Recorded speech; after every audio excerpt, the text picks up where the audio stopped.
This video was brought to you by NCIX. Great technology, selection, and service.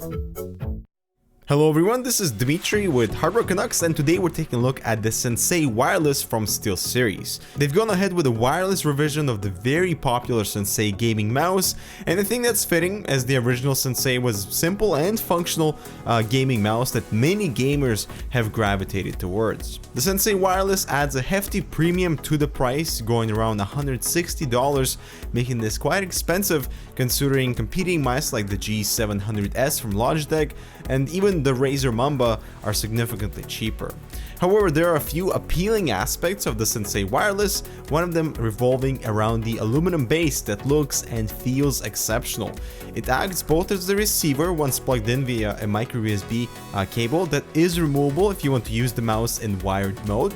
The cable is locked with a push-to-release mechanism on the mouse to avoid disconnection during use. The base station will also charge the mouse, and the surrounding LED strip satisfies both the gaming appeal with its multiple color options and practicality, as it can be configured to showcase the battery status with green, yellow, and the red. I found this battery indicator very useful that made it easier to know when the mouse needed charging.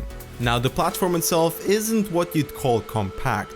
You gain the wireless convenience for the mouse itself, but will require space for the base station somewhere on your desk. It is also unfortunate the base doesn't really complement other wireless gaming products from SteelSeries, like the base station from their H wireless headset, and perhaps that's something that should be taken into account for their next design cycle.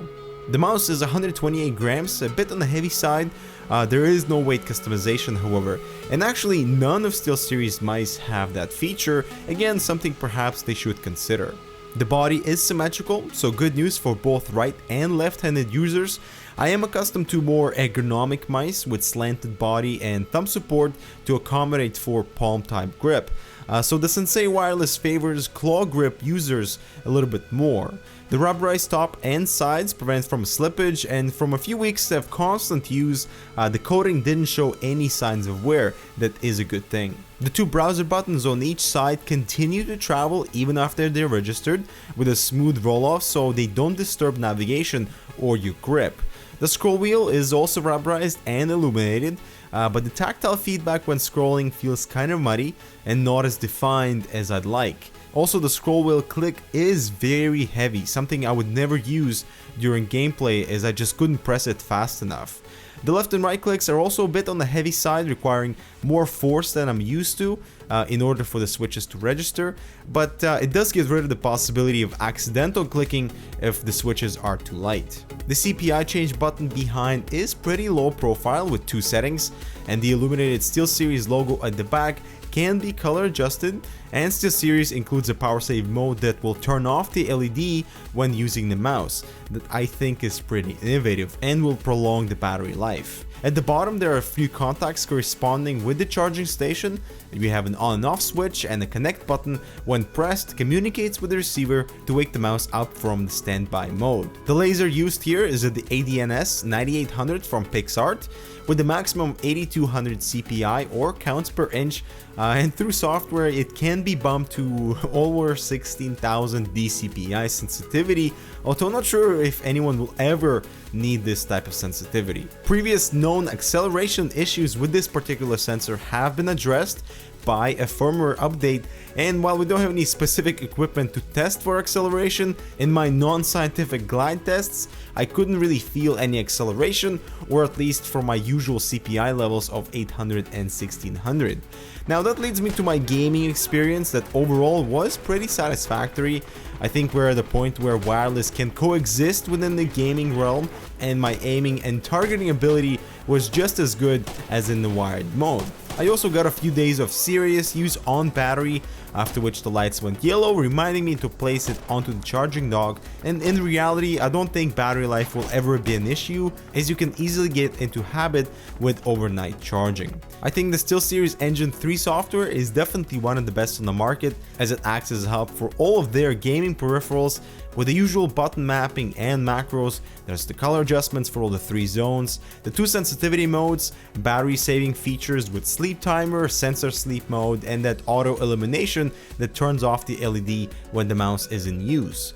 Acceleration and deceleration adjustments are included, along with the liftoff distance that's very helpful depending on how you handle your mouse navigation, and we also have angle snapping and polling rate. Different profiles are associated with executables and will auto launch with that specific application, meaning no need for manual profile switching, so that's a huge props to SteelSeries for such intuitive UI.